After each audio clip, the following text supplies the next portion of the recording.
ഒരു ദൈവം തന്ന പൂവേ കണ്ണിൽ തേടൽ എന്ന തായേ ഒരു ദൈവം തന്ന പൂവേ.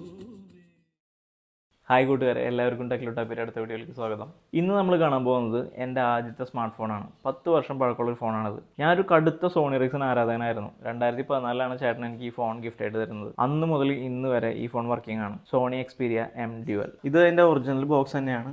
അടിയിൽ കാണാം സോണി എക്സ്പീരിയ M Dual. ബാക്കിൽ നോക്കി കഴിഞ്ഞാൽ ഇവിടെ XCloud ഉണ്ട്, പ്ലേ സ്റ്റേഷൻ സർട്ടിഫൈഡ് ആണെന്നുണ്ട്, 5 MP camera, 1 GHz dual core processor, HDR support ഉണ്ട്. പിന്നെ ഏറ്റവും നല്ലൊരു കാര്യം എന്ന് വെച്ച് കഴിഞ്ഞാൽ അന്ന് തൊട്ടേ സോണി ഫോണുകളിൽ NFC സപ്പോർട്ട് ഉണ്ടായിരുന്നു.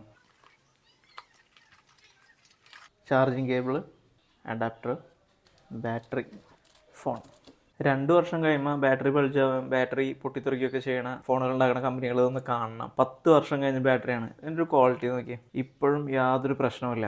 ഈ ഫോൺ ഗൾഫിൽ നിന്ന് കൊണ്ടുവന്നതാണ്. 15,000 രൂപയിൽ താഴെയായിരുന്നു ഇതിൻ്റെ വില. ഇപ്പോഴും ഒരു പ്രശ്നമില്ലാണ്ടിരിക്കുന്നുണ്ട്. ഇതൊരു ഡ്യുവൽ സിം 3G ഫോണാണ്. അതുപോലെ തന്നെ ഇത് പ്ലേ സ്റ്റേഷൻ സർട്ടിഫൈഡ് ആണ്. XCloud ഉണ്ട്. പ്ലേ സ്റ്റേഷൻ സർട്ടിഫൈഡ് ആയതുകൊണ്ട് തന്നെ അന്നത്തെ കാലത്തുള്ള ഒട്ടുമിക്കവാറും ഗെയിമുകളൊക്കെ നല്ല രീതിയിൽ ഈ ഫോൺ ഉപയോഗിച്ച് കളിക്കാൻ പറ്റുമായിരുന്നു. ക്വാളിറ്റി അത് സോണിനെ കണ്ടുപിടിക്കണം നമ്മൾ. കാരണം ഇത് 10 കൊല്ലമായിട്ടുള്ള ഒരു ഫോണാണ്. എന്നിട്ടും ഇപ്പോഴും ഒരു റീസ്റ്റാർട്ട് ഇഷ്യൂ, ലാഗോ പ്രശ്നങ്ങളോ ഒന്നുമില്ല. നല്ല അടിപൊളിയായിട്ട് വർക്ക് ചെയ്യുന്നുണ്ട്. ഈ ഫോണിന്റെ ഡീറ്റെയിൽ സ്പെസിഫിക്കേഷൻ ഒന്നും പറയേണ്ട കാര്യമെന്ന് എനിക്ക് തോന്നുന്നില്ല. കാരണം ഈ വീഡിയോയുടെ ഉദ്ദേശം അതല്ല. എന്നാലും ചുരുക്കി പറയുകയാണെന്നുണ്ടെങ്കിൽ ഒരു 1 GB റാമും അതുപോലെ തന്നെ 1 GHz ഡ്യുവൽ കോർ സ്നാപ്ഡ്രാഗൺ പ്രോസറും ഉള്ള ഒരു ഫോണാണിത്.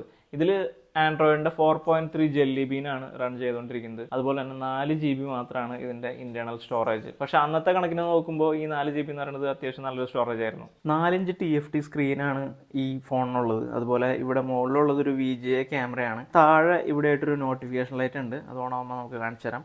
ഇപ്പോഴും ഞാൻ ഭയങ്കരമായിട്ട് മിസ് ചെയ്യുന്ന ഒരു സംഭവമാണത്. പിന്നെ മുകളിൽ 3.5 mm ഓഡിയോ ജാക്ക് ഉണ്ട്. പിന്നിൽ ഒരു 5 MP ക്യാമറ ഉണ്ട്. അന്നത്തെ സ്റ്റാൻഡേർഡ് വെച്ച് നോക്കുമ്പോൾ നല്ലൊരു ക്യാമറയായിരുന്നു. പിന്നെ ഇവിടെ നമുക്ക് കാണാം NFC ഉണ്ട്. സോണിയുടെ ഫോണുകളിൽ പണ്ടേ NFC ഉണ്ടായിരുന്നു. സോണി NFC ടാഗുകൾ ഇറക്കിയിരുന്നു. പിന്നെ സൈഡിൽ ഇവിടെ കാണാം എക്സ്പീരിയയുടെ ഒരു ട്രേഡ് മാർക്ക് ആയിട്ടുള്ള ഒരു പവർ ബട്ടൺ, പിന്നെ വോളിയം റോക്കർ ബട്ടൺ, പിന്നെ ഇവിടെ ഒരു ക്യാമറ ഷട്ടർ ബട്ടൺ ഉണ്ട്. ഈ camera shutter button 2 step button ആണ് കേട്ടോ. നമുക്ക് ഇവിടെ ഫസ്റ്റ് സ്റ്റെപ്പ് ഫോക്കസ് ചെയ്യാൻ, സെക്കൻഡ് സ്റ്റെപ്പ് ക്ലിക്ക് ചെയ്യാനായിട്ട് അങ്ങനെ യൂസ് ചെയ്യാം. ശരിക്കും പറഞ്ഞാൽ ഇപ്പോഴത്തെ ഫോണുകളൊക്കെ വളരെയധികം വേണമെന്ന് ആഗ്രഹിക്കുന്ന ഒരു സംഭവമാണ് കേട്ടത്. 2 സിം കാർഡിൻ്റെ സ്ലോട്ടുകളുണ്ട്, ഒരു മൈക്രോ SD കാർഡിൻ്റെ സ്ലോട്ട് ഉണ്ട്. ഇത് NFC-യുടെ ആണ് കേട്ടോ. അതുപോലെ ഇപ്പോഴും വളരെ സ്മൂത്ത് ആയിട്ടാണ് വർക്ക് ചെയ്യുക. ഇതിൽ മെനു ഭയങ്കര പഴയ മെനു ആണ് കേട്ടോ. അന്നത്തെ മെനു ആണ്. പ്ലേ സ്റ്റോറൊക്കെ ഉണ്ടോ, പഴയ പ്ലേ സ്റ്റോറാണ്. ഇവിടെ നമുക്ക് ഗൂഗിൾ പ്ലസ് കാണാം. ഗൂഗിൾ പ്ലസ് ഒക്കെ യൂസ് ചെയ്ത ആരെങ്കിലും ഉണ്ടോ? അങ്ങനെ യൂസ് ചെയ്ത ആരെങ്കിലും ഉണ്ടെന്നുണ്ടെങ്കിൽ ഒന്ന് കമൻറ്റ് ചെയ്തോളൂ. ഇതിൽ എനിക്ക് ഏറ്റവും ഇഷ്ടപ്പെട്ടൊരു കാര്യം എന്ന് പറഞ്ഞാൽ ഇതിൽ മ്യൂസിക് പ്ലെയർ ആയിട്ട് സോണിയുടെ വാക്ക്മാൻ ആണ് കൊടുത്തിരിക്കുന്നത്. അന്നൊക്കെ MP3 ഫോണിൽ സേവ് ചെയ്ത് വെച്ചിരിക്കുന്ന പരിപാടിയായിരുന്നു കൂടുതലും. ഇതിൻ്റെ ക്വാളിറ്റി ഞാൻ കേൾപ്പിച്ചു തരാം കേട്ടോ. ഈ ബേസ് ട്രബിൾ എല്ലാം വേറെ വേറെ കേൾക്കാം ക്ലിയർ ആയിട്ട്. ഇപ്പോൾ ഒരു പാട്ടത്തിലുണ്ട്, ജസ്റ്റ് വെച്ച് നോക്കാം.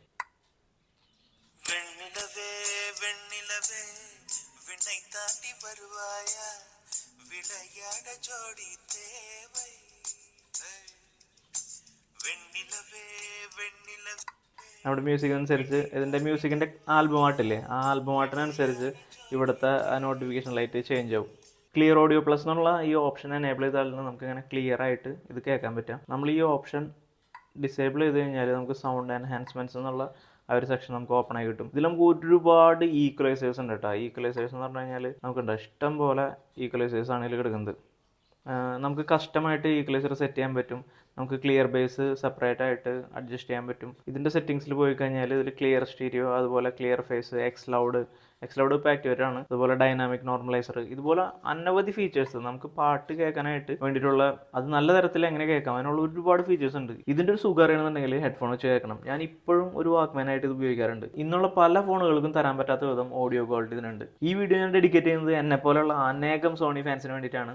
അപ്പോൾ സോണി ഫാൻസ് ഉണ്ടെങ്കിൽ തീർച്ചയായിട്ടും ലൈക്ക് ചെയ്യുക, കമൻറ്റ് ചെയ്യാം. ഓക്കെ, ഈ ഫോൺ എക്സ്ട്രീംലി ഡ്യൂറബിൾ ആണ്. ഈ ഫോണിനോടുള്ളൊരു റെസ്പെക്ട് കൊണ്ടാണ് ഈ വീഡിയോ ചെയ്യുന്നത്. നല്ല ക്യാമറ ആയിരുന്നു. അന്നത്തെ ബാക്കി ഫോണുകളൊക്കെ വെച്ച് കമ്പയർ ചെയ്ത് നോക്കുമ്പോൾ 5 MP ക്യാമറ ആയിരുന്നു. പിന്നെ ഇതിലെടുത്ത കുറച്ച് ഫോട്ടോസ് ഞാൻ കാണിച്ചു തരാം. നല്ല അടിപൊളി ഫോട്ടോസാണ്. HDR ഒക്കെ സപ്പോർട്ട് ചെയ്യുന്ന ഒരു ക്യാമറ ആയിരുന്നു അത്.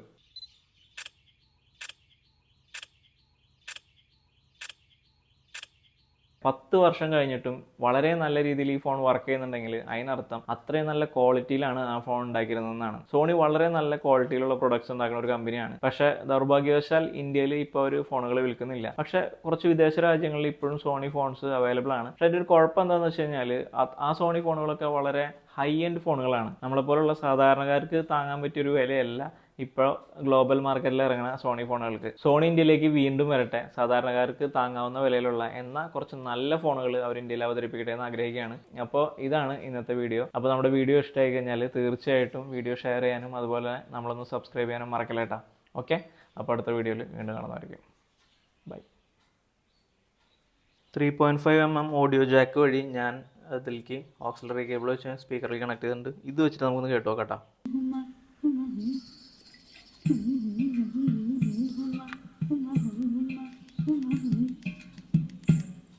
சண்டை கோழி கோழி இவ சண்டை கோழி கொஞ்சம் தடவு தடவு இவ சொந்த கோழியா